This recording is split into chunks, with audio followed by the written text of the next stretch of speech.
اس کے لیے کوئی چیز مشکل نہیں ہے. دیکھیں اگر ہم دیکھیں اللہ تعالیٰ نے جو چیزیں ہمیں لگتی ہیں کہ یہ ہو ہی نہیں سکتی, اللہ تعالیٰ دعا کے ذریعے وہ مسائل حل کر دیتا ہے. کچھ مثالیں تو تھوڑی دیر پہلے ہم سن رہے تھے, یہ بہت پہلے سے ایسے ہو رہا ہے. حضرت ابراہیم علیہ السلام جو ہیں, انہیں جو ہے اللہ تعالیٰ نے آگ کے اندر ڈال دیا گیا, ٹھیک ہے, تو وہ اللہ تعالیٰ کے ساتھ ان کا جو کنیکشن تھا دعا کے ذریعے, آگ نے انہیں نقصان نہیں پہنچایا. حضرت یوسف علیہ السلام کو اللہ تعالیٰ نے کنویں سے نجات دی.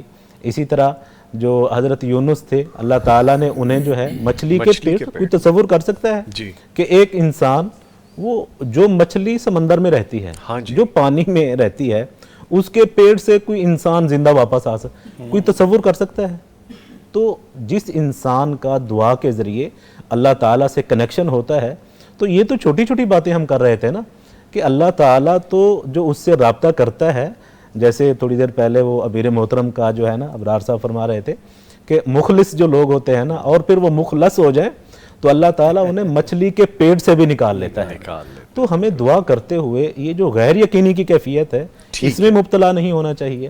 اور اسی طرح دعا کرتے ہوئے نبی پاک صلی اللہ علیہ وسلم نے ہمیں یہ بھی بتایا ہے کہ دعا کرتے ہوئے اللہ تعالیٰ سے کوئی نافرمانی والی چیزوں کا سوال نہیں کرنا چاہیے. ہم جانتے ہیں نا کہ میں اللہ تعالیٰ سے جو سوال کروں, اللہ سے جو مانگوں, کوئی اچھی چیز مانگوں نا جو میرے دین اور دنیا کے لیے بہتر ہو, قطع تعلقی کا سوال نہ کروں, ٹھیک ہے نا. کچھ لوگ اپنے رشتہ داروں سے قطع تعلقی کرنے کی دعا کرنا شروع کر دیتے ہیں.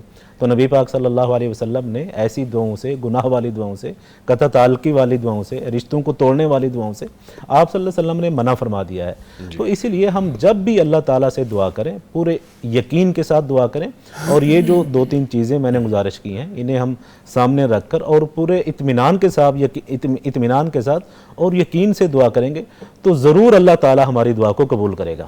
ٹھیک ہے. جناب محترم احمد میر صاحب, ایک پروٹوکول کے ساتھ ریاستی مہمان بننا اور پھر اس کے بعد میدان عرفات اور طواف میں احرام میں سب ایک ہی صف میں کھڑے ہو جاتے ہیں, اور ایک طرف آپ کو یہ پروٹوکول ملتا ہے, دوسری طرف آپ کو مساوات کا بتایا جاتا ہے کہ اب آپ نے خاص سے نکل کے عام میں آ جانا ہے. تو اس کمال مساوات اور سادگی نے آپ کی فکری سوچ پر, آپ کی تھاٹس پر کیا پازیٹیو, کیا مثبت, کیا اثرات, کیا چیزیں چھوڑی ہیں؟ دیکھیں جب ہم ذرا جو وہاں تک جو سفر تھا, وہ ذرا میں ذرا کافی اہمیت دی گئی وہاں ہوٹل پہنچنے تک بھی. لیکن جب آپ مسجد کے اندر جاتے ہیں, میدان عرفات میں جاتے ہیں, پھر آپ کو کچھ سب نے ایک جیسا لباس پہنا ہوا ہے, سفید احرام ہے, اور کسی کو کچھ پتہ نہیں ہے اس کے دائیں بائیں کون کھڑا ہے, کوئی کروڑ پتی ہے, کوئی غریب ہے, کوئی وزیر ہے, کوئی سفیر ہے, کوئی بادشاہ ہے, کچھ پتہ نہیں چلتا. تو یہ دیکھ کے بڑا اچھا بھی لگتا ہے کہ ہر رنگ و نسل کے, کوئی گورا ہے, کوئی کالا ہے, کوئی کسی کا سفید رنگ ہے, کوئی کسی کا اور رنگ ہے, لیکن سب کا ایک ہی لباس ہے, ان کے سب کی ایک ہی سوچ ہے, ان سب کا ایک ہی خیال ہے کہ ہم یہاں کعبۃ اللہ آئے ہیں اور اپنے گناہ بخشوانے کے لیے, اللہ کے کا راضی دینے کے لیے آئے ہیں. تو یہ جو احساس ہے نا کہ ساری دنیا کے جو مسلمان ہیں, جو جن کی آپ زبان بھی نہیں سمجھتے, جن سے آپ بات بھی نہیں کر سکتے, جن سے شاید آپ ملیں تو السلام علیکم کے علاوہ آپ کو صحیح جواب بھی, صحیح بات سمجھ نہیں سکیں گے, لیکن آپ کو یہ پتہ ہے کہ میری اور ان کی سوچ اس وقت ایک ہے. ہماری سوچیں جو ہے نا وہ الگ الگ نہیں ہیں, سب ایک ہی سوچ, ایک ہی فکر لے کے یہاں آئے ہیں. تو یہ جو چیز ہے نا کہ آپ کو احساس دلاتی ہے کہ ہم سب کا جو ہے نا وہ ایک ہی خیال ہے, جو ہم سب کو یہاں اکٹھا کیے ہوئے ہیں. یہ بڑا خوشگوار احساس ایک ہوتا ہے. ٹھیک. ابراہیم سعید صاحب, جب جاتے ہیں حج پہ, اور ابھی ہم جیسے ٹرانسمیشن میں دیکھ رہے ہیں, مناظر بھی ہم دیکھتے ہیں, دنیا کا سب سے بڑا اجتماع ہے, دنیا میں ایسی مثال کہیں نہیں ملتی. اتنا ڈیکورم, اتنا مینجڈ, اتنی ہاسپٹیلٹی, اتنی چیزوں کو بیلنس کرنا, ڈسپلن مینٹین کرنا, اتنے لوگوں کو انٹرٹین کرنا بڑا مشکل ہوتا ہے. جب آپ ان انتظامات کو دیکھتے ہیں, خاص طور پہ سعودی عربیہ کی ان ساری چیزوں کو جو وہ لائن اپ کرتے ہیں, مختلف رنگ و نسل سے لوگ آ رہے ہیں, ان کا رہن سہن, کھانا پینا, اٹھنا بیٹھنا, بولنا چالنا ڈفرینٹ ہے, آپ کو مینجمنٹ, خدمات وہاں پہ آرگنائز کرنا وہ کیسا نظر آتا ہے پھر؟ دیکھیے, مجھے جو گزشتہ سال میں تجربہ ہوا نا حج کے دنوں میں منا سے طواف افاضہ کے لیے آتے ہوئے, وہاں کی جو کارکنان تھے نا ان کی ہاسپٹیلٹی جو تھی نا, اس نے مجھے بہت متاثر کیا. وہ ایسے ٹریٹ کر رہے تھے ہم سے جیسے ہم ان کے بڑے کو بچھڑے ہوئے دوست ہیں, بھائی ہیں. بڑی دیر بعد ملے ہیں, ہمیں ان کا بس نہیں چلتا, ورنہ ہمیں جپیاں ڈالتے, وہ ہمارے اوپر پانی پھینکتے تھے, خوش ہوتے تھے, بڑے ہی خوش ہوتے تھے. اور وہ بالخصوص ان دنوں وہ ہمارا بھی ہمارا حق تازہ تازہ ہوا تھا, تو پاکستان کا شورا بڑا تھا, تو پاکستانیوں کو دیکھ کے نا وہ اور زیادہ خوشی کا جذبات کا اظہار کرتے تھے. تو میں سمجھتا ہوں کہ اللہ تعالیٰ کا انعام ہے, سعودی عرب کے موجودہ حکمران جو ہیں, یہ اللہ نے ان کے ذمے یہ کام لگایا ہے حجاج کی خدمت کا, اور سچی بات یہ ہے کہ انہوں نے اس کا حق بھی ادا کیا ہے. جی انہوں نے اپنے وسائل, اپنی دولت, اپنی ٹیکنالوجی, اپنی ذہانت, اپنی فطانت اور اپنی افرادی قوت, ہر چیز انہوں نے اللہ کے مہمانوں کی خدمت پہ لگا دی ہے. ہم نے دیکھا وہاں پہ جو وزیر لیول کے لوگ تھے نا, وہ بھی ایز اے ورکروں کی طرح کام کر رہے تھے وہاں پہ نا. مینا میں جب ہم آئے نا, ادھر خیموں میں ہم تھے, تو وہاں پہ کچھ سرکاری لوگ ہمارے پاس آئے, انہوں نے ایسے ہی ہم سے پوچھ رہے تھے کہ جناب کوئی تکلیف تو نہیں, کوئی مشکل تو نہیں, کوئی ایسا جو ہے نا معاملہ تو نہیں. اور یہ اللہ نے ان کے نام, اور یہ کر بندہ وہی سکتا ہے جو اللہ کی توفیق کے ساتھ ہی کیا جا سکتا ہے, ورنہ اتنے بڑے مجمع کو کنٹرول کرنا کوئی آسان کام نہیں ہے. ہم پریکٹیکل لوگ ہیں, جلسے وغیرہ کرواتے ہیں, کانفرنسیں کرواتے ہیں, 3-4 ہزار افراد کا اجتماع ہوتا ہے, ہمیں پتہ ہے اس کو کیسے مینیج ہم نے کرنا ہوتا ہے, کتنی مشکلات ہمیں ہوتی ہیں, کیا کیا معاملات ہم اس میں جو ہے نا وہ دیکھ رہے ہوتے ہیں. اور وہ 20-22 لاکھ افراد کے مجمع کو انہوں نے اس کو مینیج کرنا, اور موسم کا بھی خیال کرنا, ان کی رہائشوں کا خیال کرنا, سفروں کا خیال کرنا, پھر یہ دیکھنا کسی کو تکلیف نہ ہو, اور پھر یہ دیکھنا کوئی آپس میں ٹکرا نہ جائیں, جھگڑا نہ ہو جائے, کوئی ایسا, ہر چیز کو وہ کرتے ہیں. میں سمجھتا ہوں دے آر بیسٹ. ان کا جو ہے نا وہ اللہ ان کو جزائے خیر دے, انہوں نے حق ادا کر دیا خدمت کا.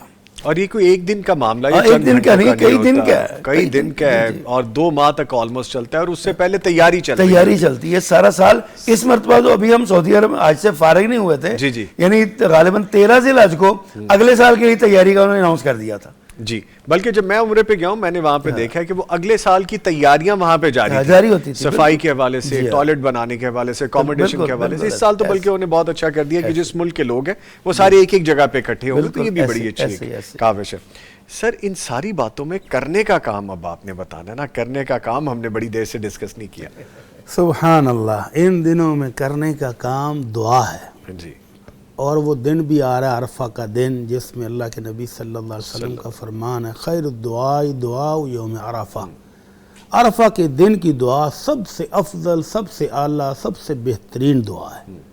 تو ان دنوں میں دعا ہی کریں. ابھی ہمارے بھائی عبدالقیوم صاحب دعا کے آداب بتا رہے تھے, تو مجھے ابن قیم رحمہ اللہ کا ایک واقعہ یاد آ رہا ہے کہ دعا مانگنے کے آداب میں سے ایک ادب یہ بھی ہے کہ اپنے رب کے در سے چمٹ جاؤ. جب آپ یقین دلا لینا کہ اللہ میرا تیرے سوا میرا اور کوئی نہیں ہے, اللہ میں تیرا ہی ہوں, تو پھر بات بنتی ہے.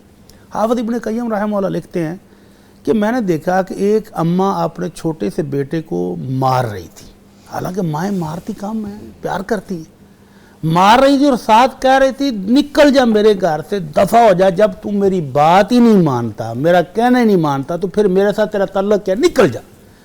اور وہ بچہ بھاگ بھاگ کے ماں کی ٹانگوں چمٹتا تھا, اور ماں اس کو دھکے مار مار کے دروازے سے باہر نکالتی تھی. بالآخر ماں نے بڑی زبردست اس کو گھر سے باہر نکال کے اندر سے کنڈی لگا لی, اور بچہ دروازے پر بیٹھ کے تھوڑی دیر روتا رہا. امام صاحب کھڑے دیکھتے رہے کہ اب ہوتا کیا ہے, ماں کا یہ رویہ اور بچے کا یہ رویہ ہوتا کیا ہے. بچہ تھوڑی دیر رویا, رونے کے بعد دریز کے اوپر ہی سر رکھ کے سو گیا. اب اندر ماں بھی تڑپی کہ نکاح سے آیا چھوٹا سا منا, مار کھا کے گیا کہاں ہے. ماں بھی دیوانہ وار دروازہ کھول کے دیکھتی, سویا ہوا. اوے, ماں کی چیخ نکلی, ماں نے اٹھایا, چمٹایا, منہ چوما, اور ساتھ جو لفظ کہے نا وہ ابن قیم کے دل میں چبھ گئے. کہتی وہ نکمیا, جب تجھے پتا ہے کہ میرے سوا تیرا ہے بھی کوئی نہیں تو تنگ کیوں کرتا ہے. حافظ ابن قیم رحمہ اللہ کہتے ہیں, یہاں پر لکھتے ہیں کہ جو بندہ اپنے رب کے در پر آ کر بیٹھ جائے اور اپنے رب کو وہی مخلص اور مخلص والا معاملہ ایک دفعہ اظہار کر دے کہ اللہ میرا تیرے علاوہ کوئی نہیں ہے, تیرے در پر ہی ہے میرا, تو پھر وہ اللہ کہتا اب تو مانگ, تو پھر میری عنایات دیکھ. تو دعا کے اداب میں سے ایک ادب یہی ہے کہ اس کے چمٹ کر مانگا جائے, خوب مانگا جائے. اور ان دنوں میں کرنے کا کام بھی یہی ہے کہ دعا کریں, اور اللہ کے نبی صلی اللہ علیہ وسلم فرماتے ہیں کہ افضل ما قلت انا والنبیون من قبلی، عرفہ کے دن کی دعا سب سے افضل ہے، اور عرفہ کے دن میں نے اور میرے سے پہلے نبیوں نے بھی جو دعا کی ہے وہ دعا یہ ہے. ابھی میں آپ کو دعا کے الفاظ سنانے لگا ہوں، پھر میں آپ سے ترجمہ کر کے پوچھوں گا کہ اس میں دعا کدھر ہے. جی.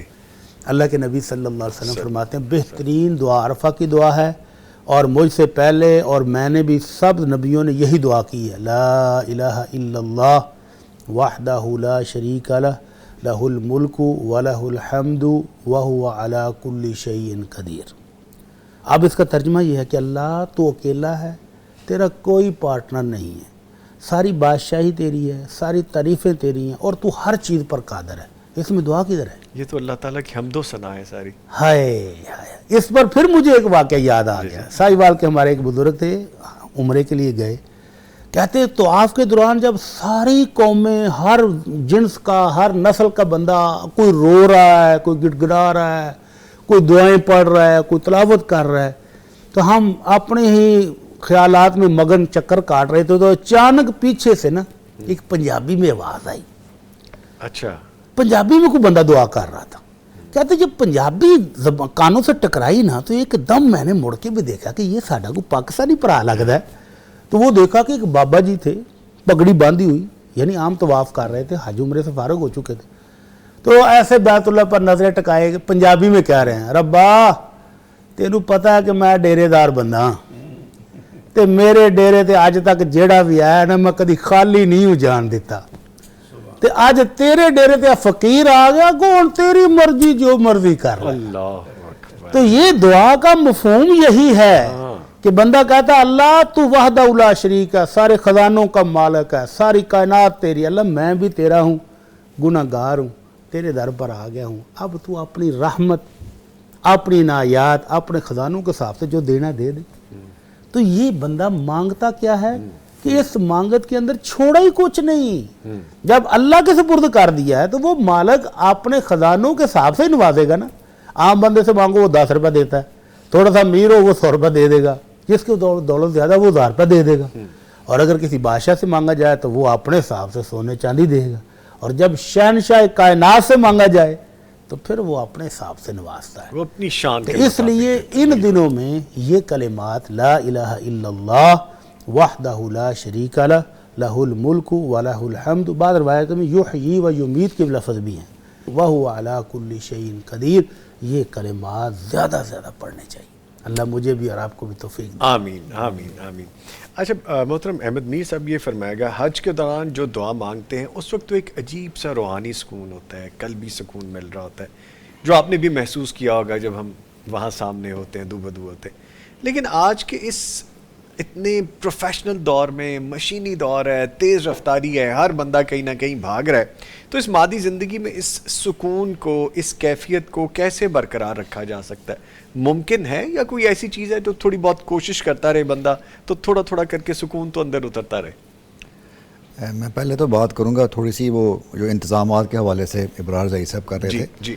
وہ واقعی وہاں دیکھ کے جا کے احساس ہوتا ہے کہ جو کام سعودی عرب کی حکومت لوگ کر رہے ہیں نا، جی وہ کوئی آسان کام نہیں ہے. وہ بعض تو دفعہ تو یہ لگتا ہے کہ یہ انسانوں کا نہیں جنوں کا کام ہے یہ.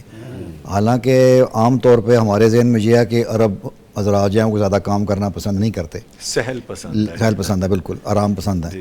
لیکن جو کم از کم میں نے دیکھا ہے، باقی دوستوں نے بھی دیکھا ہوگا کہ وہ بہت چھوٹے چھوٹے کام بھی ہیں نا، وہ بھاگ بھاگ کے ہمارے کر رہے تھے، اور تقریباً آپ کہہ لیں کہ 24 گھنٹے وہ حاضر رہتے تھے. کوئی نہ کوئی گروپ جو ہے وہ پوچھتا رہتا تھا، آتا رہتا تھا، ہوٹل میں، عرفات میں، مینا میں، جہاں بھی ہم تھے وہ آگے پیچھے رہتے تھے. بس وہ کوئی گائیڈنس ہمیں چاہیے، کوئی مسئلہ ہے، کوئی حل چاہیے، کوئی بات ہے، آپ بس ہمیں بتائیں بس. تو واقعی جس طرح باقی لوگوں کو بھی کرتے ہیں، اتنا بڑے مجمع کو سنبھالتے ہیں وہ، پھر وہ انہیں جو بڑے بڑے پل بنا دیے ہیں اس میں وہ جمرات میں کنکریاں مارنے کے لیے، وہ دیکھ کے حیرت ہوتی ہے. وہاں تو میں کہہ رہا تھا کہ وہاں تو لگتا ہے موٹر ریسنگ ہو سکتی ہے، اتنے بڑے چوڑے پل ہیں وہ. ہاں کھلے ہیں بہت. جی یہ بہت اچھے انتظامات کرتے ہیں، یہ واقعی بہت قابل تعریف بات ہے.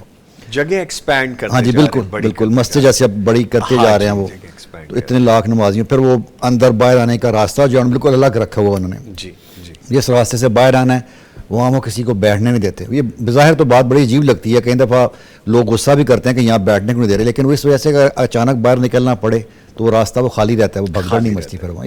ان تجربوں سے کافی ان لوگوں نے سیکھا اور بڑا اچھا کام کر رہے ہیں. ٹھیک ہے.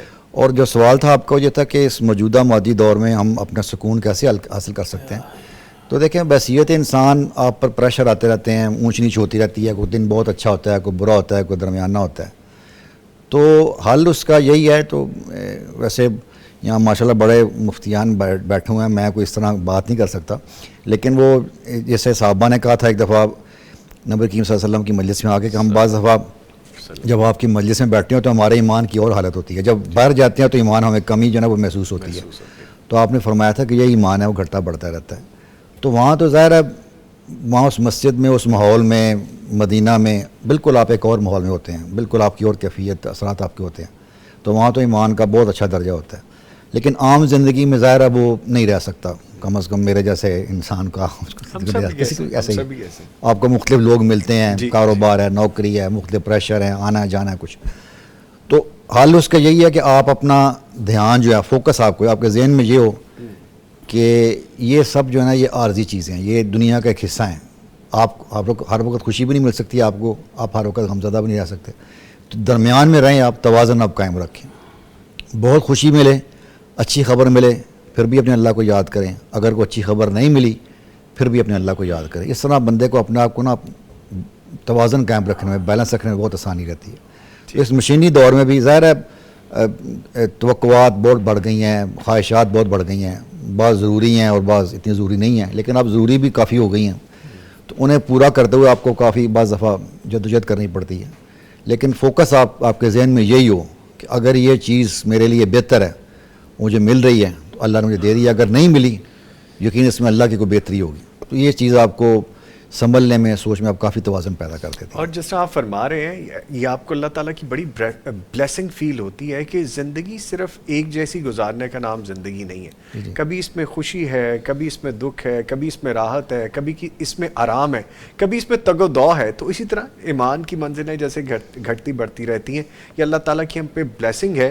ورنہ آپ یقین کیجئے جب دیار غیر جائیں, کچھ ممالک ایسے بھی ہیں وہاں پہ بہت عرصہ رات کا اندھیرا ہی رہتا ہے, بہت عرصہ دن کا اجالا ہی رہتا ہے. رات کے 10 بھی بج رہے ہوں تو وہاں مارننگ کی طرح اجالا ہی ہوتا ہے. آپ پریشان ہو جاتے ہیں کہ یا اللہ یہ سسٹم تو مجھے بالکل اچھا نہیں لگ رہا, لیکن یہ اللہ تعالیٰ کی بلیسنگ ہوتی ہے کہ وہ ہمیں ہر طرح کے فلیور دیتے ہیں. ٹھیک ہے ڈاکٹر عبدالقیوم صاحب, یہ فرمائے گا کوئی ایسے خاص اوقات بھی ہیں جو بیان کیے گئے ہیں دعا کی قبولیت کے حوالے سے, قرآن و سنت میں ہمیں اس کی بھی تلقین ملتی ہے؟ جی, سب سے اہم وقت تو یہ جو دن گزر رہے ہیں جی, ذو الحج کے پہلے 10 دن, ان کے بارے میں وہ حدیث بھی ہم کئی دفعہ ذکر کر چکے ہیں کہ یہ دنیا کے سب سے بہترین دن ہیں. تو اس کا مطلب یہ ہے کہ ان دنوں میں اللہ تعالیٰ کی عبادت کا کوئی بھی کام کیا جائے جی, تو وہ سب سے بہتر ہے. تو دعا سے زیادہ اور خوبصورت کون سی عبادت ہو سکتی ہے.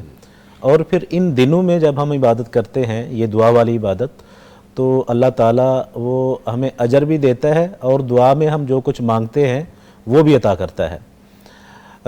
ان دنوں کے علاوہ جو ہے, جو 9 ذو الحج کا دن ہے, عرفے کا دن جسے ہم کہتے ہیں, تو وہاں پر جو لوگ میدان عرفات میں جمع ہوتے ہیں وہ بھی قبولیت کا ٹائم ہے. اور اس وقت اللہ تعالیٰ اپنے ان بندوں پہ فخر کرتا ہے.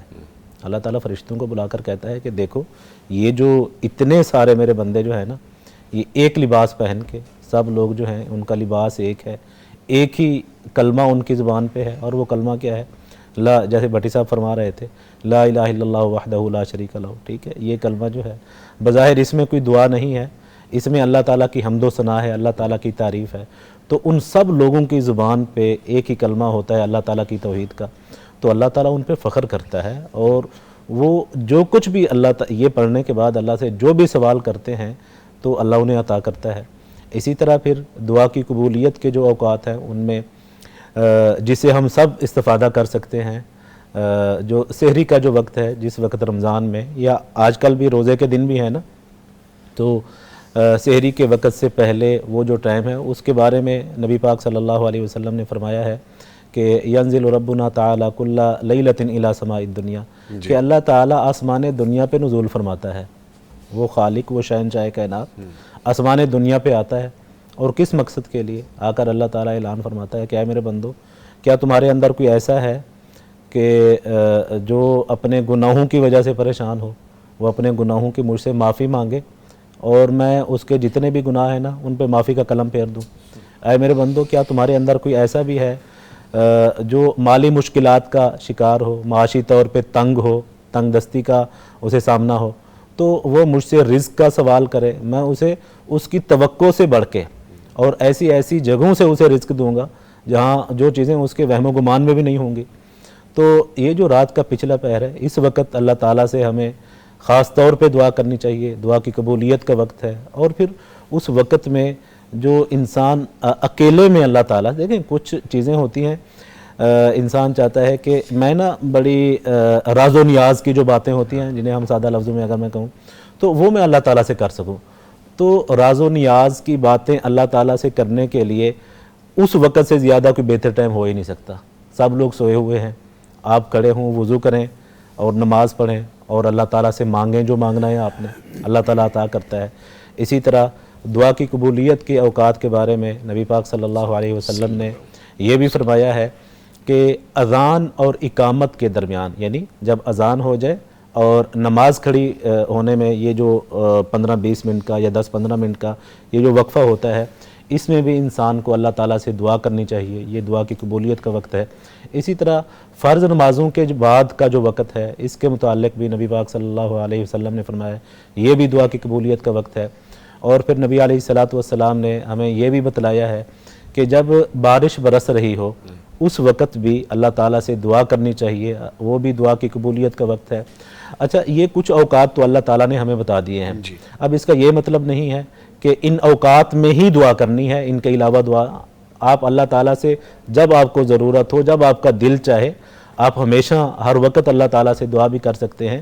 یہ کچھ خاص اوقات نبی پاک صلی اللہ علیہ وسلم نے بتا دیے ہیں کہ ان میں خاص طور پہ دعا کرنی چاہیے، اور عمومی دعائیں ہم جب بھی اللہ تعالیٰ سے کرنا چاہیں تو کر سکتے ہیں، اس میں کوئی رکاوٹ نہیں ہے۔ ٹھیک ہے۔ اچھا مولانا محمد ابرار ظہیر صاحب، دوران حج مانگی گئی دعاؤں میں اور جو پھر وہاں پہ وعدے کیے جاتے ہیں، وہاں پہ تو کیفیت جیسے ابھی سر بھی فرما رہے تھے اور ہوتی ہے، یہاں پہ آ کے کیفیت کچھ اور ہو جاتی ہے، چینج ہوتے رہتے ہیں معاملات۔ لیکن آپ ایک بزنس پرسن ہیں، آپ ایک جاب کر رہے ہیں، آپ کسی بھی شعبے سے منسلک ہیں، روزمرہ کا لین دین، ملنا جلنا، پھر اس میں ہمیں کتنا محتاط ہو جانا چاہیے؟ وہاں کا عمل، پھر وہاں کی ہوئی دعائیں، ہمارے اوپر اس کا پازیٹیو اثر پھر نظر بھی آنا چاہیے نا، جو دعائیں ہم وہاں پہ مانگ کے آئے ہیں، جو عمال کر کے آئے ہیں، اس بارے میں فرمائیے گا۔ لیکن جی، انسان کی کیفیت ہمیشہ ایک سی رہتی نہیں ہے۔ محترم محمد صاحب نے جو حدیث کی طرف اشارہ کیا، صحابہ کرام نے بھی اس بات کا اظہار کیا کہ جی آپ کے پاس ہوتے ہیں کیفیت اور ہوتی ہے، وہاں چلے جاتے ہیں کیفیت اور ہو جاتی ہے۔ تو میں سمجھتا ہوں ایسا انسانی فطرت اللہ تعالیٰ نے ایسی بنائی ہے، اس میں نا تغیر تبدل ہوتا رہتا ہے۔ انسان کا کام ہے کوشش کرنا۔ ایک بندہ جب ہمارے یہاں عموماً اللہ من شاء اللہ، میں سب کی بات تو نہیں کرتا لیکن جنرلی ہمیں یہ مشاہدے میں آتا ہے کہ جو بندہ ایسی کیفیت سے گزر کے آتا ہے نا، تو پھر وہ سخت بہت ہو جاتا ہے، سخت ہو جاتا ہے، سخت ہو جاتا ہے اس کے نا، ہمارے عام معاشرے میں نا وہ پتہ نہیں حاجی صاحب بن جاتے ہیں نا وہ، ایک تکبر، نیکی کا تکبر اس کے اندر آ جاتا ہے، نیکی کا تکبر آ جاتا ہے اس وقت۔ اللہ من شاء اللہ، میں سب کی بات نہیں کر رہا، جنرلی ہم دیکھتے ہیں، مشاہدہ ہمارا، نیکی کا تکبر جو ہے نا یہ نیکی کو برباد کرتا ہے۔ اور جو بندہ نیکی کے تکبر میں آ جاتا ہے نا، وہ ایک نیکی خراب نہیں کرتا، بہت سی نیکیاں برباد کرتا ہے۔ اس لیے جو آپ نے اشارہ کیا ہے نا، اس میں یہی ہے کہ ہمیں ہر وقت اللہ سبحانہ و تعالیٰ سے اس بات کی پناہ مانگنی چاہیے کہ شیطان کا غلبہ ہمارے اوپر ہو اور ہم اپنی نیکی پر ناز کر سکیں۔ ہمارے ائمہ اسلاف جو تھے نا، وہ بیت اللہ میں جب جاتے تھے، بیت اللہ سے واپس بھی آتے تھے، تو جب جاتے تھے تو اللہ سے یہ دعائیں مانگتے تھے کہ یا اللہ ہمیں خیریت سے وہاں پہنچا دے، اور واپس آ کے دعائیں مانگتے تھے یا اللہ ہمیں اس کی حفاظت کی توفیق عطا فرما۔ جو ہم نے وہاں پہ عبادت کی ہے، نماز پڑھی ہے، میں نے عرض کیا کیفیت بدلتی ہے، یہ لازم نہیں ہے کہ بندہ جو جیسے وہاں صورتحال ہے ویسے یہاں بھی ہو، یہ نہیں ہو سکتا، بدلے گی۔ وہاں بیت اللہ کے اندر اور ہوگی، مطاف کے اندر، مطاف سے باہر نکل جائیں کیفیت اور ہو جائے گی، یہ فطرت ہے انسان، یہ تو پکی بات ہے۔ تو اس لیے اللہ سے یہ جو ابھی دعا کی بات ہو رہی تھی نا، میں سوچ رہا تھا کہ آپ مفتی صاحب فرما رہے تھے دیکھیں اس میں دعا کہاں ہے، اللہ کی صفت ہے۔ میں سوچ رہا تھا کہ اس میں دعا نہیں ہے, اس دعا میں اللہ کو اللہ سے مانگا جا رہا ہے. یعنی اللہ سے بندہ مانگ رہا ہے یا اللہ تو ہی مجھے مل جا. جب وہ مل گیا تو جب کیا وہ رہ مل گیا تو پیچھے؟ سارا کچھ مل گیا. سب کچھ مل تو یہ کیسے ملے گا؟ یہ ایسے ہی ملے گا. اللہ سے یہ سوال کرنا چاہیے. میں نے الحمدللہ میں یہ کہہ سکتا ہوں کہ میں نے اللہ کے رحمت سے, اللہ کے دربار سے میں کبھی مایوس نہیں ہوا. مجھے جو میں نے اللہ سے دعا مانگی ہے نا, میرے رب نے مجھے عطا کیا ہے. دیر سے دے دیا ہے, سویر سے دے دیا ہے, تھوڑی دیر کسی اور انداز میں دے دیا, ملا ہے مجھے. اور کچھ نہ ہو, میری دعا سے اللہ نے میرا دل مطمئن کر دیا. ایک چیز میرے حق میں نہیں, اللہ کو پتہ ہے میرے لیے بہتر نہیں ہے, مجھے نہیں ملی, اللہ نے میرا دل اس پہ ٹھہرا دیا ہے کہ یہ تیرے حق میں بہتر نہیں ہے. بندے کو یہ یقین ہونا چاہیے اور اپنی کیفیت, اپنی انسانی بساط کی حد تک اس کو یہ کوشش کرنی چاہیے کہ وہ کیفیت برقرار رکھے. جب تک برقرار, اور جب کبھی اس سے دائیں بائیں ہو جائے تو فوراً رجوع کر لے, اللہ کی طرف آ جائے. جب یہ احساس ہو کہ میں یار غلط ہو گیا ہوں, اللہ سے توبہ کر لے, تو وہ کیفیت برقرار ہی ہے. التائب من الذنب کمن لا ذنب لہ. میرے آقا نے فرمایا صلی اللہ علیہ وسلم, گناہ سے توبہ کرنے والا ایسے ہی ہے جس نے گناہ کیا ہی نہیں. اللہ تعالیٰ ورقہ ہی پھاڑ کے پھینک دیتے ہیں, کہتے ہے ہی نہیں. یہ بھی اللہ کی کتنی بلیسنگ ہے, رحمت ہے نا اللہ کی. ماشاءاللہ. تو یہ ہمیں دعا میں بھی دیکھنا چاہیے, اور کیفیت کو جو آپ نے سوال کیا برقرار رکھنے کی کوشش کرنی چاہیے. کیفیت برقرار رہے ہماری, رہ نہیں سکتی, یہ بھی ایک لازمی ایک ہے, تقاضا ہے, اور یہ ایک لازمی جز ہے ہماری زندگی کا, فطرت کا. لیکن یہ کیسے برقرار رہ سکتی ہے کہ جب بھی غلطی ہو بندہ توبہ کر لے, جب بھی غلطی ہو بندہ رجوع کر لے, اللہ کی طرف لوٹ آئے, پلٹ آئے. آج کل کے ایام جیسے ہیں, یہ وہی دن ہے, اللہ کی طرف بندہ بیٹھا رہے, جب موقع ملے اللہ سے کہ یا اللہ میں آ گیا ہوں تیرے دروازے پہ, معافی دے دے. ابھی معذرت کے ساتھ ایک بیان کر رہے تھے نا چودھری صاحب کا, کہ ڈیرے دار کا, یقین جانیے ایسے بڑے عجیب واقعات ہم دیکھتے ہیں. بڑے بڑے سادہ سے بندے ہوتے ہیں, ان کے پاس ہم بیٹھے ہوتے ہیں تو وہ بات کرتے ہیں نا, تو ایسے دل ہلا کے رکھ دیتے ہیں, ایسے دل ہی ہل جاتا ہے. ہمارے ایک دوست وہ کہتے ہیں اللہ نہیں ہے. یقین اس کے جملے میں پتہ نہیں ایسی کشش ہوتی تھی نا, یہ جب اسے کہتے ہیں یار یہ کام مشکل ہو گیا, تو کہتے اللہ نہیں ہے, تو ایسے لگتا تھا جیسے منو بوجھ سر سے اتر گیا. اللہ نہیں ہے. اب دیکھیں جملہ تو کیا ہے, یہ دو لفظ ہیں, دو لفظ ہیں, لیکن اس کے اندر ایک پوری میتھ ہے, ایک فلسفہ ہے, اس کے اندر ایک ایمان کی نا ایک بہت چوٹی ہے ایمان کی. اللہ نہیں ہے, اللہ ہے تو پھر گھبراہٹ کس بات کی, اللہ کر لے گا سارا کچھ. ٹھیک ہے. اور جیسے مفتی صاحب نے کہا کہ ماں کہہ رہی ہے اپنے بچوں کو جدو تینوں پتہ ہے تیرا میرے تو علاوہ کوئی نہیں, تو پھر میں یہاں پہ ماں کی بات آئی ہے. آج 23 مئی ہے, آج میری والدہ آج کے دن انتقال ہوا تھا ان کا 5 سال پہلے, اتفاق سے نا. یہ آج وہ عجیب, میں بڑی عجیب کیفیت میں تھا. مئی کے مہینے میں ہی میرے بڑے بھائی 2 دن پہلے اللہ کو پیارے ہو گئے, اور مئی کے مہینے میں ہی 23 مئی کو جو ہے نا وہ ہماری والدہ کا انتقال ہوا تھا سن 2021 میں. میں اپنی والدہ کے پاس جب بیٹھا کرتا تھا نا, تو میری عادت تھی ان کے ساتھ دوستانہ تھا ہمارا بڑا. ہم ان کو نا بیماری کے ایام میں نا ہم ان کو کبھی کبھی چھیڑا کہ ان کے نا پاؤں میں گدگدی کرتے تھے. جب ان کو گدگدی کرتے تو ڈاکٹر نے ہمیں کہا تھا کہ فالج کی کچھ کیفیت تھی, گدگدی کرو گے تو اگر جب تک محسوس کرتے رہیں گے تو یہ کچھ نفسیات کا معاملہ ہوتا ہے. تو وہ نا پھر ہمیں ایسے مارا کرتی تھی ایسے نا محبت سے. تو میں نے پھر نا ایسے بچوں کی طرح کہنا امی آپ مجھے مار رہی ہیں, تو امی مجھے کہا کرتی تھی میں ماں نہیں ہوں. تو یہ جملہ جو ہے نا یہ ہمارے لیے بڑا ایک عجیب سا پیغام اس میں ہوتا تھا, سکون ہوتا تھا. مجھے یاد ہے کہ چند دن پہلے, وفات سے چند ماہ پہلے, اسی طرح میں والدہ کے ساتھ بیٹھا ہوا تھا, تو مجھے کہتی ہیں مولوی صاحب میں تیرے راضی ہوں. ماشاءاللہ. اور یقین جانیے میری سسکی نکل گئی. ماشاءاللہ. میں نے نا ہاتھ پکڑ کے چوما, اور میں نے کہا ماں جی اللہ سے بھی جا کے کہہ دینا. ماشاءاللہ. تو یہ جو ہے نا یہ بھی دعاؤں کی, آج ہمیں جو عزت ملی ہے, جو وقار ہے, یہ سب ہماری ماں کی دعاؤں کا نتیجہ ہے. انہوں نے دعائیں کی ہیں. ماؤں کو دعا کرنی چاہیے بچوں کے لیے, بچوں کو دعا کرنی چاہیے ماں کے لیے, دعائیں مانگتے رہنا چاہیے. لے جی, اس خوبصورت محفل کو سجائے رکھیں گے. ہمارے پیارے بھائی ہم سے رخصت ہو رہے ہیں, اس یعنی ٹرانسمیشن سے رخصت ہو رہے ہیں, ویسے تو ہمارے ساتھ رہیں گے انشاءاللہ. ڈاکٹر عبدالقیوم عبدالستار صاحب, ڈاکٹر صاحب بہت شکریہ آپ کے وقت کا, آپ تشریف لائے, اور گفتگو جاری رہے گی. جی ایک وقفہ ہے, اس کے بعد دوبارہ حاضر ہوتے ہیں. ایک شعر یاد آ رہا ہے کہ زیادہ تو سنا دوں. جی روکیے, جی بریک روکیے, پہلے ہم یہ سنتے ہیں. ابرار صاحب ابھی ذکر کر رہے تھے کہ جی وہ اللہ سے اللہ کو مانگا جا رہا ہے, جی تو وہ سب کچھ مانگ لیا. تو وہ ایک شعر ہے کہ سب کچھ خدا سے مانگ لیا تجھ کو مانگ کر, اٹھتے نہیں ہیں ہاتھ میرے اس دعا کے بعد. اس دعا کے بعد. ماشاءاللہ, بیوٹیفل. اب بریک لیتے ہیں جی, ملتے ہیں ایک بریک کے بعد. لبیک اللہم لبیک، حرم کی مقدس فضاؤں میں گم ہوں میں، جنت کی ٹھنڈی ہواؤں میں گم ہوں، حرم کی مقدس فضاؤں میں گم ہوں میں، جنت کی ٹھنڈی ہواؤں میں گم ہوں۔ اچھا مفتی صاحب، مجھے ایک سوال آیا ہے، لیکن چونکہ ہے قربانی سے ریلیٹڈ ہی، میں اس کو شامل کرنا مناسب سمجھوں گا۔ پوچھا ہی گیا کہ اگر کوئی شخص کو قربانی کا جانور بغیر کسی ایپ کے خرید کے لاتا ہے، صحت مند ہے، لیکن وہ گر گیا ہے یا اس کو ٹانگ پہ چوٹ لگ گئی ہے، لنگڑا نہیں ہوا، بیٹھنے اٹھنے میں اس کو پرابلم اگر ہو رہی ہے، تو کیا اس کی قربانی ہو جائے گی؟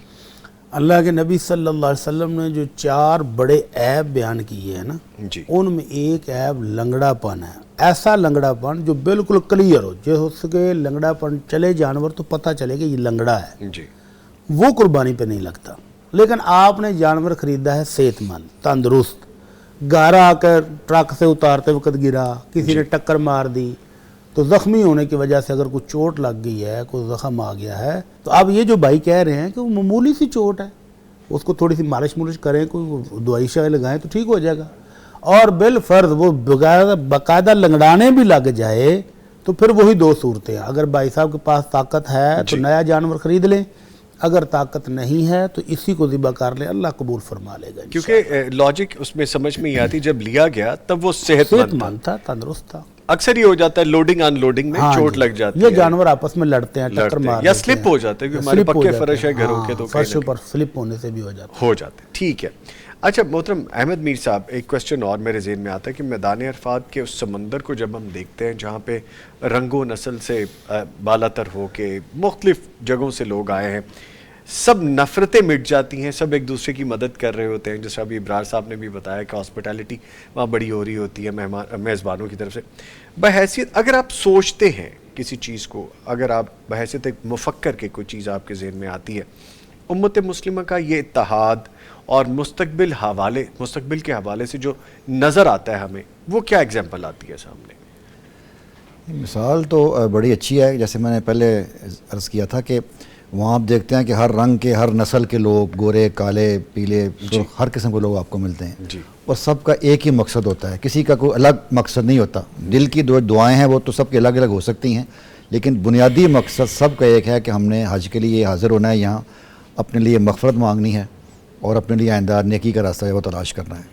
تو یہی چیز اگر ہم سب کی وہاں میدان عرفات میں ذرا جو چند گھنٹے ہم نے گزارنے ہیں، چند دن جو گزارنے ہیں، وہاں تو یہ جذبہ بڑے عروج پر ہوتا ہے، شاید 100% سے بھی زیادہ ہوتا ہے، لیکن اگر وہی جذبہ ہم اپنے جب ملکوں میں، اپنے شہروں میں واپس آتے ہیں، وہی جذبہ اگر برقرار رہے کہ دنیا کے جس کونے میں بھی کوئی مسلمان رہتا ہے، جس ملک میں رہتا ہے، وہ میرا بھائی ہے، اس کے مسائل کو حل کرنا وہ میری ذمہ داری ہے، تو اس کا عملی فائدہ تب ہوگا کہ ہم نے وہاں جو اتحاد کا، جو گانگت کا جو مظاہرہ کیا تھا، اور جو ہم آپس میں مل جل کے رہتے تھے، اگر وہ ہماری عملی زندگی میں، اپنے معاشرے میں ہم نافذ کر دیں، جہاں ہم بات بات پر، چلو دوسرے ملکوں کے مسلمان تو الگ بات ہے، ہم یہاں برادری کی، ذات کی بنیاد پر یہاں مسئلے کھڑے کر دیتے ہیں، رشتے ختم کر دیتے ہیں، رشتے توڑ دیتے ہیں، تو اگر وہی میدان عرفات کا، منا کا جو ہمارا جذبہ ہے، اگر وہ ہمارے دل میں اسی طرح برقرار رہے، تو نہ صرف ہمارا معاشرہ، ہمارا ماحول، ہمارا ملک، بلکہ ساری دنیا کے جو مسلمان ہیں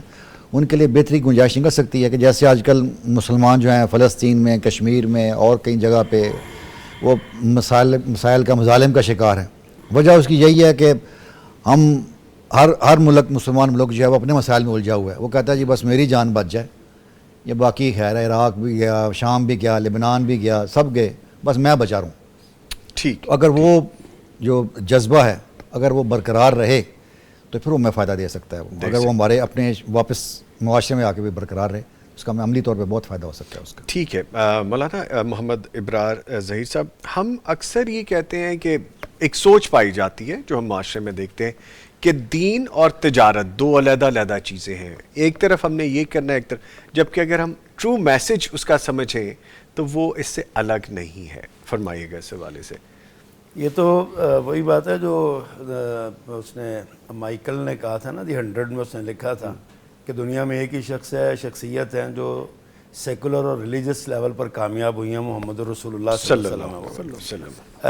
اصل چیز یہ ہے کہ نبی کریم صلی اللہ علیہ وسلم کی تعلیمات کا نچوڑ ہی یہی ہے کہ آپ نے دنیا میں رہ کر دین کو نافذ کیا ہے. جی. آپ نے دنیا سے بھگایا نہیں, دنیا سے کو چھوڑا نہیں. آپ نے خود تجارت کی, صحابہ کرام کو تجارت کی ترغیب دی. جی. آپ نے دنیا میں رہ کر دین پر عمل کرنا سکھایا, دین پر عمل کر کے دنیا بنانا سکھایا آپ نے. یہی وجہ ہے کہ دین اسلام سے پہلے لوگ جب حج کے لیے جاتے تھے تو اس کو وہاں تجارت کرنا معیوب سمجھتے تھے کہ یار یہ دین کا کام ہے. آج بھی ہمارے یہاں تصور پایا جاتا ہے نا, یار دین والے بندے جو ہے نا وہ کیوں یہ تجارت میں آتے ہیں, کاروبار میں آتے ہیں, جو یہی کام کریں وہی کام کریں. ایسا معاملہ نہیں ہے. یہ الگ الگ دو پورشن ضرور ہیں لیکن دونوں ریلیٹڈ ہیں آپس میں, الگ نہیں ہو سکتے. یہ ٹھیک ہے. جیسے گاڑی کے دو پہیے ہوتے ہیں نا, ایک پہیے کے ساتھ گاڑی چل نہیں سکتی, اس طرح یہ دو پہیے ہیں گاڑی کے نا. حضرت ابوبکر صدیق رضی اللہ تعالیٰ عنہ بہت بڑے امپورٹر تھے. آپ بیرون ملک سے, یمن سے, شام سے کپڑا منگواتے تھے, کپڑے کے آپ امپورٹر تھے بڑے. حضرت عمر رضی اللہ تعالیٰ عنہ بھی سوداگر تھے, تاجر تھے. حضرت عثمان کی تو مثال ہی, حضرت عبد الرحمن بن عوف رضی اللہ تعالیٰ عنہ کی مثالیں دیکھیں. یہ سارے یہ ایکسپورٹر بھی تھے, امپورٹر بھی تھے, کام کرتے تھے لیکن ساتھ اپنے پیسے کو دین کے لیے بھی لگاتے تھے. اگر آپ حج جیسی ایک بڑے اجتماع پہ جہاں لاکھوں افراد جمع ہیں, آپ ایک دوسرے کے ساتھ کوئی کمبینیشن بن جائے, کوئی ایسا تعلق جڑ جائے جو کل کو دیکھیں پاکستان سے 1 لاکھ سے زیادہ لوگ حج کے لیے گئے ہوئے ہیں. وہاں پہ ایک خیمے میں جب ایک کمرے میں رہتے ہیں تو بالکل اجنبی ہوتے ہیں. جب جا کے رہتے ہیں تو وہ دیکھ رہے ہوتے ہیں یار پتہ نہیں اس کے ساتھ گزارا ہوگا نہیں ہوگا, طبیعتیں الگ الگ ہیں, سوچیں الگ الگ ہیں. کئی لوگوں پہ یبوست طاری ہوتی ہے, کئی لوگ ذرا کھلے مزاج کے ہوتے ہیں. وہاں پہ بیٹھ کے نا پھر عجیب, لیکن جب وہ 1-2 دن گزار لیتے ہیں آپس میں تو پھر ان کی جو ہے نا وہ آپس میں بڑی ریلیشن شپ بہت اچھی ہو جاتی ہے. اگر وہاں سے وہ پوچھتے ہیں جی آپ کیا کرتے ہیں, آپ کیا کرتے ہیں, تجارت کا کوئی راستہ نکل آتا ہے تو یہ اللہ تعالیٰ نے اجازت دی ہے. ہمیں ویسے بھی کہا ہے کہ جمعہ والے دن بھی جمعہ کی نماز کے بعد جاؤ, جا کے رزق تلاش کرو, فضل تلاش کرو. تو وہاں بھی حج کے دنوں میں بھی یہ تجارت کرنا یہ کوئی الگ الگ چیزیں نہیں ہیں, ان دونوں کو کمبینیشن بن سکتا ہے. ٹھیک ہے. حج کا اہم فریضہ اس چیز کو بڑا ڈیفائن کر دیتا ہے, سامنے آ جاتی ہے. ٹھیک ہے. اچھا مفتی صاحب, آج کی اس گفتگو کو اگر ہم سمیٹ لیں تو چھوٹے چھوٹے میسج میں اپنے معزز مہمانوں سے لینا چاہوں گا. آپ آج کا میسج دیجیے گا. آج کا میسج آپ نے کہا کہ دعا کرنی چاہیے. ہاں جی. اور ابھی آپ نے آخری سوال ابرار صاحب سے یہ کیا ہے کہ تجارت اور دین اکٹھا ہے کہ الگ الگ ہے. اللہ رب العزت نے ہمیں ایک دعا خود سکھائی ہے. جی. وہ کون سی ہے؟ ربنا آتنا فی الدنیا حسنہ وفی الآخرۃ حسنہ وقنا عذاب النار. جو کہتے ہیں کہ اللہ ہمیں دنیا کی بھی ہر خیر و بلائی عطا فرما, آخرت کی بھی ہر خیر و بلائی عطا فرما اور جہنم کے عذاب سے بچا لے, وہ بہترین دعا, جامع ترین دعا ہے. اور جو صرف دنیا مانگتے ہیں اللہ دنیا دے دے, دنیا دے دے, دنیا دے دے, اللہ کہتے ہیں آخرت میں پھر ان کے لیے کچھ بھی نہیں, کوئی حصہ نہیں ہے. پھر تو آج کے دعا کے ٹاپک پر حج کی تعلیمات میں بھی ہمیں یہی سبق سمجھایا ہے کہ دین اور دنیا علیحدہ علیحدہ نہیں کرنی. اللہ کے نبی صلی اللہ علیہ وسلم نے ساری زندگی اکٹھا کر کے دکھایا ہے. جی. بلکہ وہ صحابہ جنہوں نے آ کر ایک نے کہا تھا جی میں اللہ کے نبی کی عبادت دیکھ کر سوچ رہا ہوں کہ آئندہ ہر رات پوری رات تہجد پڑھوں گا, سوؤں گا نہیں. دوسرے نے کہا جی ہر روز روزہ رکھوں گا. تیسرے نے کہا میں شادی نہیں کرنی, یہ بچوں کے مسائل سے تو پھر دین کی خدمت نہیں ہوتی.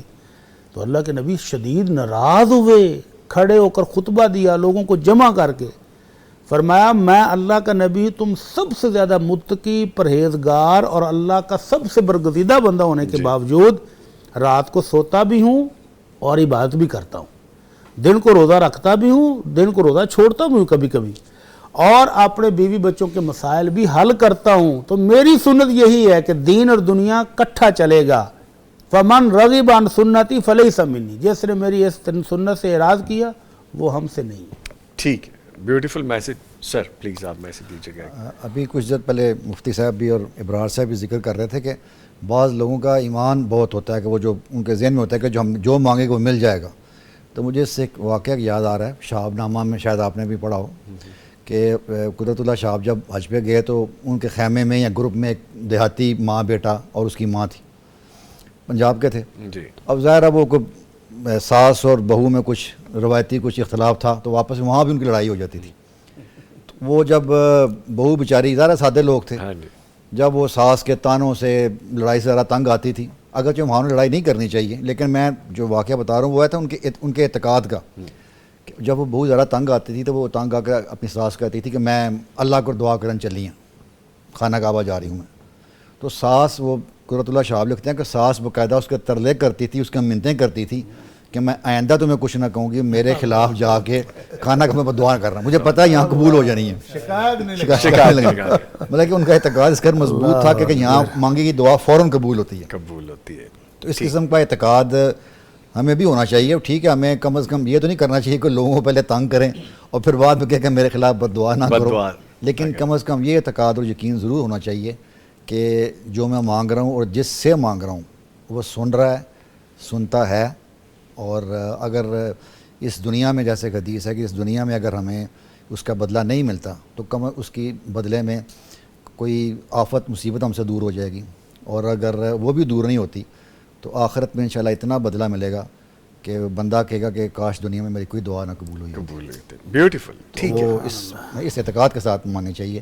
یہ پچھلے کچھ عرصے سے میں اپنی ذاتی بات کروں گا کہ میں اس پر عمل کرنے کی کوشش کر رہا ہوں, اس بات پر کہ یہ اللہ جذبہ مجھ میں بھی رکھے گا کہ اللہ سے کوئی چیز مانگی, اگر وہ ملی تو بہت اس کا شکر ہے, اگر نہیں ملی تو میری یہ کوشش ہوتی ہے کہ اس کا میں غم نہ لگاؤں اس کا. ٹھیک ہے, بہت شکریہ, بہت شکریہ. محمد ابرار ظہیر صاحب پلیز.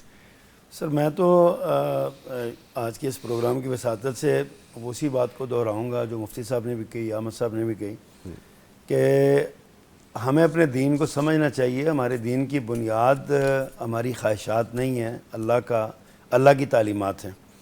اور اللہ نے ہمیں جب سکھایا ہے ربنا آتینا فی الدنیا حسنۃ وفی الآخرۃ حسنۃ وقنا عذاب النار, دنیا اور آخرت دونوں چیزیں سکھائی ہیں. ہمیں دنیا بھی اچھی بنانی چاہیے, آخرت بھی اچھی بنانی چاہیے. پیارے پیغمبر صلی اللہ علیہ وسلم کا یہ فرمان ہے کہ اگرچہ کمزور اور طاقتور دونوں خیر پر ہیں, لیکن بہرحال طاقتور کمزور سے زیادہ بہتر ہے. طاقتور بننے کے طاقتور کیسے ہے؟ مالی طور پہ طاقتور بننے کی کوشش کریں, جسمانی طور پہ طاقتور بننے کی کوشش کریں, عملی طور پہ طاقتور بننے کی کوشش کریں. ہمارے یہاں انتہا پسندی کا ایک رجحان بہت ہے.